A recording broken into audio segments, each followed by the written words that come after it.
Griefers absolutely suck. I think everybody can agree on this topic. I mean, there's a very small community of people that support griefing, but for the most part, people don't like griefers. And selling in a public lobby, a lot of players are always worried that their product is going to be blown up.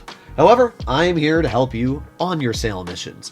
I'm going to be showcasing how you can easily get the high demand bonus, increasing the amount of money you make on almost all of your sale missions by 50%. For example, let's say you sell your bunker product. If you sell it invite only, you're going to make $1,050,000. If you sell in a public lobby, you will net $1.5 million. That's an additional $500 grand sitting in your account. I guarantee by the time you're done watching today's video, you will be making more money than ever and be having the easiest sale missions, even with lobbies filled with players. So obviously, if today's video does help you out, which it should, make sure to click that subscribe button down below because I try to get as many people to know these things as possible. Let's start off simple. What is the high demand bonus and how does it work? The high demand bonus is an extra amount of money you will make for selling in public lobbies with other players. If you sell in an invite-only lobby, where you are the only person, you are going to get whatever the flat rate is. So let's say that you sell your nightclub stock, and it is worth $1 million. Well, you're going to get $1 million minus whatever the cut Tony takes. However, if you sell in a public lobby, you will make bonus money on that sale mission. For every player that is in the lobby, you will earn about 2.3% more money. And it goes up to a 50% bonus at 21 players in the lobby. Anybody over 21 players, it is going to stay at a 50% bonus. Now that is a lot of extra money for what is the exact same sale mission just being done in a public lobby. In today's video, we will be going over multiple different strategies and techniques to make sure that your product makes it from point A to point B, giving you that big bonus check.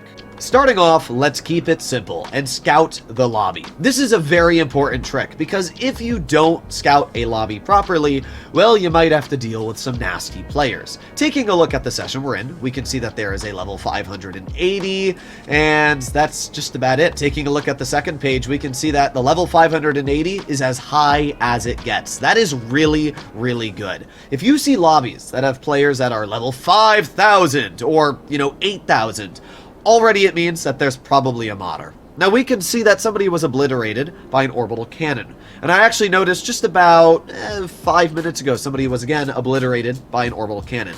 That already is an instant red flag because I know there's a modder spamming the orbital cannon. So I would already just go to online, I would find a new public session, and the problem would be solved. It's always good to scout the lobby because there you go, we can see again, somebody was obliterated by an orbital cannon. That instantly red flag. If I'm trying to do a sale mission, it is very possible that I will just be instantly blown up by an orbital cannon with no way of stopping it. So keep these things in mind. We can also see that there's a lot of action going on. People are killing each other. These are all red flags.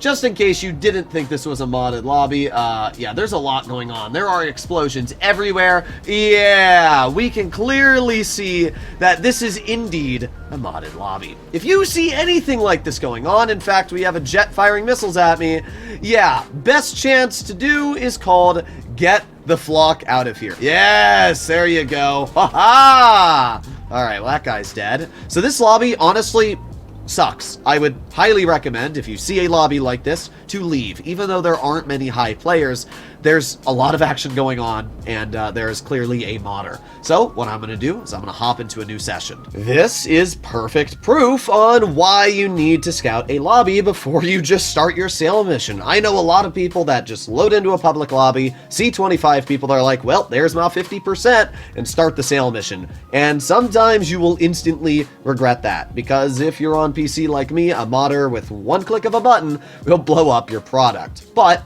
if you do a proper job scouting, taking a look at how many people are dying and what's going on, then you really shouldn't have to worry all too much. And we move on to step 2. Let's talk about what businesses you should sell in public lobbies and what businesses you should stick to invite only with. If you're a player that likes to do motorcycle club businesses, then stay invite only. The chance of you doing a solo sale mission in a public lobby with 4 post-op vans or 4 motorcycles is drastically lower than the chance of you doing it in invite only, because it just takes one angry griefer to go over to your vehicles, blow them up while you're not there, and it's over. So because of that, don't do your motorcycle club sale missions in public lobbies. It's not worth the effort.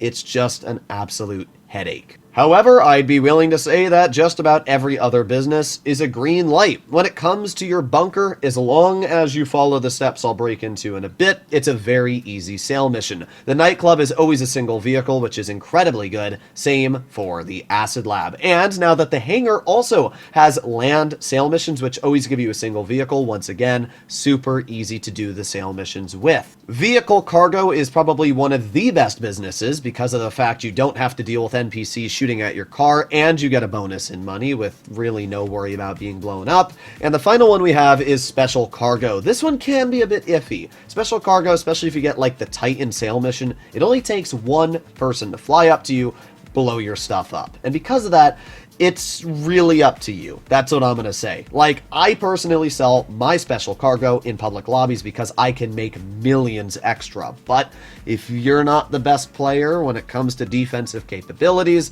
I wouldn't really recommend it. But all the other businesses I listed are an absolute green light. The bunker is a rather interesting business because it doesn't have a single vehicle sale mission. It's more in line with the motorcycle club businesses where the more stock you have, the more vehicles you have on your sales. But the nice thing about the bunker is that it's worth a lot more than the motorcycle club businesses. So because of that, you just need to prioritize how you do the sale missions. For example, right now, I have $420,000 worth of product in it, and that is equal to 2 resupplies. The bunker, you should only purchase 1 resupply worth when you're doing your sale mission. That is $210,000 worth of product. You might ask why, and it's pretty simple. Every single resupply you do for the bunker of purchasing products, so let's say I buy supplies for $75,000, that is going to equal $210,000 worth of stock. Every single time you purchase this, you're getting an extra vehicle in your sale mission.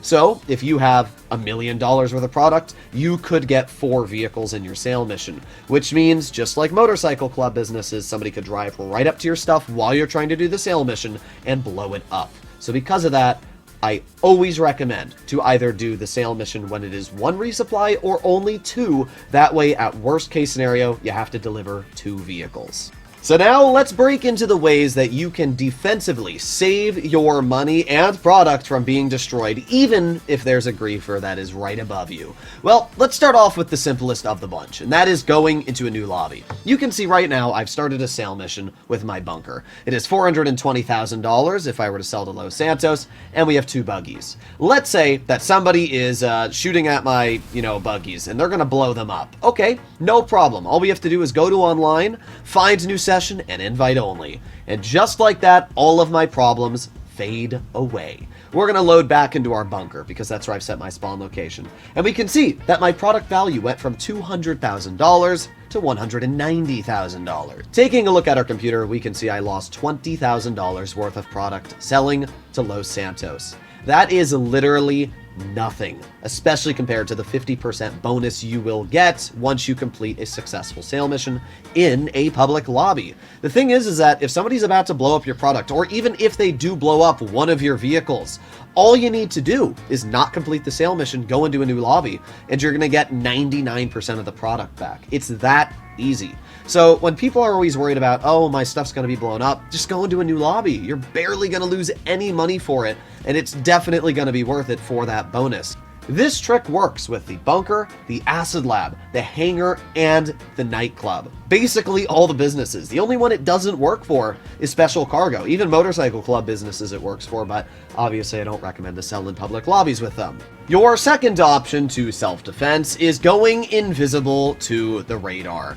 always sell your product as part of a CEO. Never, ever sell as a motorcycle club president. Why? Some of you might be saying, well, I can call out my oppressor really quick. And sure, you can call out your oppressor if you're part of a motorcycle club president. However, I can avoid that entire engagement overall if I just go to SecuroServe, CEO Abilities, and click on Ghost Org. When you are doing a sale mission, you are able to use Ghost Organization, and it is going to make it so that you are invisible to anybody on the radar for 3 minutes at a time. It is absolutely incredible. So if you see, oh, I'm going into the city, there's a lot of action, people are dying around me, just activate Ghost Organization and you're no longer going to have to worry about that. It is an absolute lifesaver. Just a warning, there's a 15-minute cooldown before Ghost Org comes back. So what that means is you should use it very wisely. And if you're in a situation where you don't need it, then don't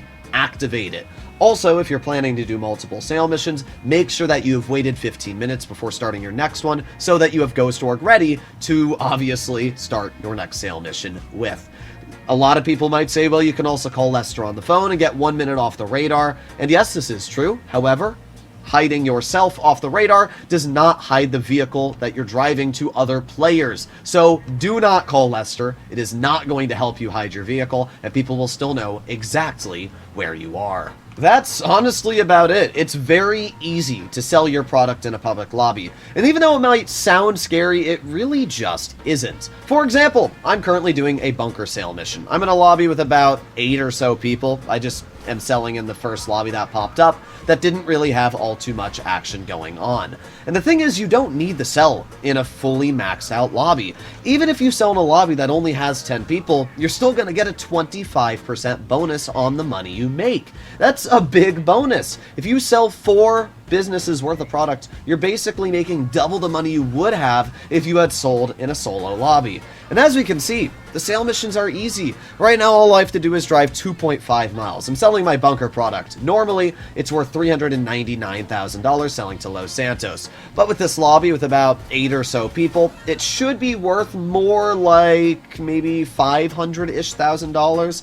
Maybe a little bit less, maybe 480,000, but still, that's extra money. And that means if I'm purchasing a resupply in the future, it's saving me time. Now, if these players near me did seem like they were a problem, then there's no issue whatsoever. I go to SecuroServe, I go to Abilities, and I can put on Ghost Org in about half a second. But I don't really see that as much of a need. We're just going to drive for the next 1.6 miles, and we'll be completely done. What was normally going to be $399,000 came out to be $460,000. And yeah, that was only with about 7 or so people in this lobby. So that was super easy, had no troubles whatsoever. And I made some extra cash. One sale mission down, let's do another. We can see now I'm in a lobby with 25 people, as that first one really just didn't hit it off. There wasn't a lot of people to make some extra money. But this one, as we can see, I've scoped, there's no high-level players whatsoever. Everybody is under about 400. And we can also see nobody is dying whatsoever on our HUD. So because of this, it is a very, very safe lobby to hopefully do our sale mission in. So we are going to go over to sell goods, and even though it's only 340,000, it should still get the point done. Now, when it comes to your nightclub, it's actually better to sell when there's less than $1 million in it, and that is because once you break the $1 million mark, you're going to get worse and worse vehicles. The Speedo Custom is the best vehicle to do sale missions in with the nightclub. It has a remote minigun, it's small, and it's the most mobile. Once you get to the Mule Custom, oh my god, does that thing suck. So, whatever you do, make sure you're not getting the Mule Custom in your sale missions. And then the final vehicle you can get is the Pounder Custom. That thing's actually pretty good. I would say the missile battery on the roof allows it to be quite dangerous. The only problem with that vehicle is it's very tall and it's not very fast, making it an easy target for people to take out. But as we can see, I'm in a lobby full of players, and once again, we're going to do another sale mission. So we're doing the same rules as always. If somebody comes near me and tries to blow me up, if I think that I'm going to lose my product, I'm very quickly just going to load into a new lobby. But that shouldn't even be a problem. We can see nobody is near me currently on the map, We are nearing the final mile of our destination, and as we can see, there are 2 people near me. In fact, there is a 3rd person inside of their apartment. But that's no problem whatsoever. Because I haven't used Ghost Org at all, we're going to go to CEO Abilities, Ghost Organization, boom. Now I have 3 minutes to find this buyer, which is obviously going to be incredibly easy. I probably should have listened for where the buyer was going to be, but it's not going to be too much of a problem. To what I'm aware, I'm just searching for an orange Camacho. Oh, there you go. That was easier than I thought it was going to be. So there you have it, ladies and gentlemen. We just completed our sale mission. Now, this was supposed to be worth about $330,000. So let me get out a personal vehicle really quick. I'll just get out a buzzard. That should... And as we can see, I made $426,000. And that's even with Tony taking a $34,000 cut. So we literally made an additional 100 grand from the easiest sale mission ever. I would seriously recommend that any of you who have been participating in sale missions a lot and want to make more money, really think about selling in public lobbies. It's scary, but trust me, it is well worth the rewards. As always, hopefully you enjoyed today's video. I don't ask to subscribe much, but when it comes to a video like this, especially if you learned something, please do consider smashing it, and I'll see you in the next one. Bye-bye!